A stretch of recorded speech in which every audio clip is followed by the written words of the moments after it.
So, hypothetically, I'm in a pinch, I'm in a bind, I don't have the money to fix this car right now. The brakes are squeaking, I haven't changed the oil, I haven't done an antifreeze, I haven't done spark plugs, no wires, I haven't touched this thing. It's going, but it's not running right. What are the potential problems with just keeping it going and not addressing these issues? Well, I mean, if we don't take care of the engine oil, that'll cause damage that we can't see within the engine. And then your fuel efficiency, of course, could decrease. With squeaking brakes, you'd want to know why are they squeaking. I mean, are they metal on metal? Is it going to cost additional, money to replace rotors, or potential big major safety hazard with not being able to stop, maybe hurting you and someone else. As far as the spark plugs, again, that's back to performance, decreased fuel economy. Maybe it's running rough. If the engine doesn't run efficiently, we can cause other damage. The catalytic converter can cause damage. It's a pretty expensive part on the vehicle. So prolonging maintenance in general will lead to a compounding effect of additional expense that you wouldn't have originally needed. So just hypothetically, I haven't changed the oil in 10,000 miles. How long can I go before I absolutely have to have this done? Well, some manufacturers are recommending that 10,000 mile oil change interval. However, I wouldn't recommend that. 5,000, even on a full synthetic oil, is about as most I would go. 10,000, it's really dirty. We got a lot of good detergents and things in oil now, but it still will really break down and burn.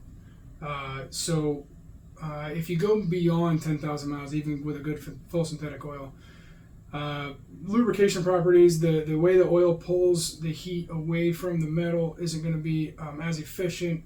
Again, reduced fuel mileage, maybe some sludge and some gunk in the engine that's going to, cause long-term damage. You're probably not going to notice it within the first, you can probably go 15, 20,000 miles, without really noticing too much, but, there's irreversible damage at that point that you won't know about until later. Maybe significantly reduced longevity of the engine by not changing the oil. So we're talking catastrophic engine failure. Right, you'll start hearing maybe some noises, and if you can keep going, well, at the point where you're hearing noises, it's irreversible now anyway, right? So we could fix it, right? But it's gonna, at some point it's gonna need a whole engine, which is pretty much the most expensive thing you could do. So you went from avoiding a $100, $150 oil change to now costing you $5,000 to $6,000, for an engine. When if you would have just done the oil changes, it could, might have had $400 or $500 worth of oil changes in that time frame, but you went from $500 over that period of time to now you need a $6,000 item. So I know you have a love for cars and automotive. Tell me where your drive comes from. Why do you have such a love for automotive and a passion for helping people to this day? All right, so I believe, part of this stems from, when I was younger, I was a problem child in school, and I didn't know why, but with, from second grade, through my elementary school life, I was constantly told, you're not doing it right, or you're not good enough, or I was in trouble. Like literally was suspended from elementary school. I was even happened 6 times, right? At home, police would come in and actually talk to me. I never hurt anybody, but it was just being defiant, not doing what they wanted me to do, right?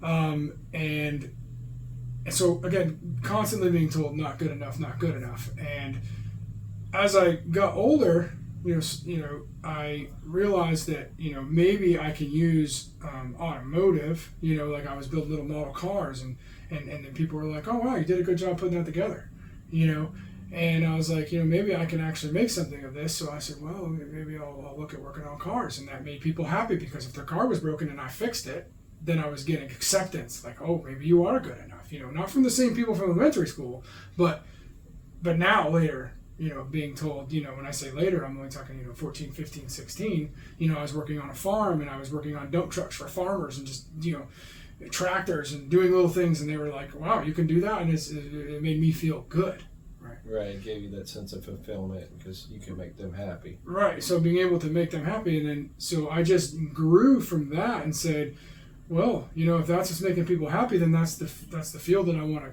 focus on. So I went to college, and really got a sense of fulfillment from making cars better than what they're originally designed to be, which is in the performance aspects, because maybe I felt like I wasn't good enough, so I'm going to put that through my work and say I'm going to make this better than what people expect it to be, right? And from that, it gave me like a little bit of a following, because they were like, oh, you're making this better. Well, I want some of that. I want you to help make it better for me. And so I would do that. And then when I started working for the high performance shop, I said, this is going to be it. This is going to be awesome, right? And I went and worked for the high performance shop, tuning cars, helping tuning cars, doing builds for cars for customers. And it got to the point where I was like, not really feeling fulfilled from that. So I said, well, what's something else? I said, well, we'll open up my own shop, and then I can do things more my way and really be recognized even more, right, if I do it myself. So I gave up that driving race car for someone else, going to an 8 to 5 job, but what I love doing, to all the way down to now I'm the only one, right? And I have to start this business, and it was a long journey. It was a very challenging start. When I opened the automotive shop, I was still, am I good enough? Am I good enough to open an automotive shop?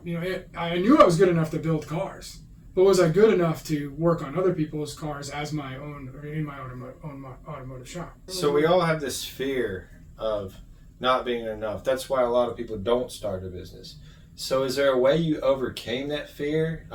So at the point where I was, running cars on dynos and doing my passion, what I really, really loved, I thought, maybe there's more, So if I opened my own shop and was able to build my own race cars and do my own thing, it would fulfill me even more, And I come to find out that didn't necessarily fulfill me more.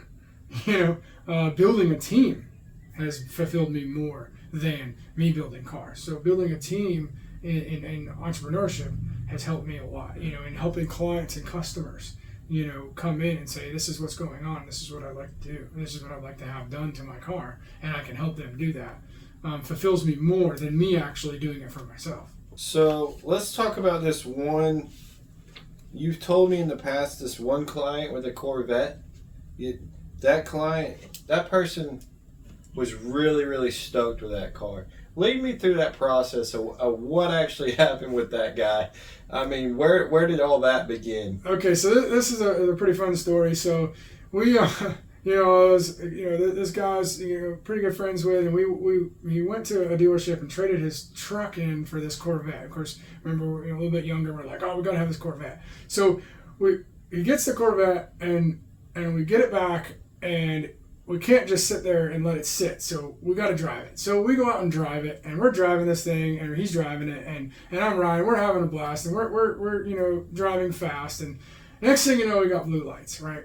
And we're like, should we stop? Should we go? And he was, he was questioning it, and I was like, I don't really know. So we decided to go, I guess, or he decides to try to run from this cop. And so now y'all are in a high-speed police chase. So now chase. we're in a high-speed police chase. I'm a little bit nervous. He came from an F-350, and now we're in a Corvette. Well, I've had some, experience in a high-performance car. Maybe his was a little bit less. And so we're going down the road, and what happens? You end up getting in a wreck. I mean, that's how all high-speed police are. So we're going, real fast, straight line. We're getting ready to pass this car, and then come up over this hill. There's a semi-truck, and we're like, hey, we don't know if we can bridge that gap of passing that car or not. So he takes it over to the right-hand side, and we're in the grass sideways passing that car, hit an intersection sign, blew the whole left front of the car off, basically.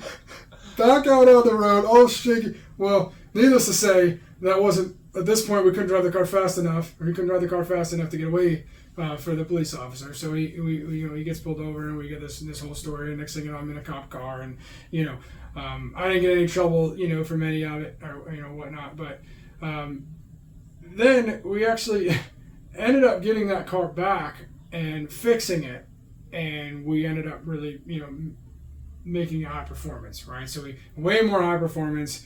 We never had a cop incident again with it or anything. We went to drag strips and had a really good time with it. But so that was just a really good, a fun, scary at the time experience of a client with a car that was fun, and then we made it high performance, and that was all. So you ended up teaching the client how to put the car back together, Right. how to go in there, do engine work, what performance mod did what. Yeah, we did high compression. We did all the tuning, and he was present for all of it. So it was fun to be able to teach and show him everything to where he actually has a piece of art in the end that he can actually appreciate more than just paying the bill and I get this item. He actually saw the entire build process, which added a lot of value.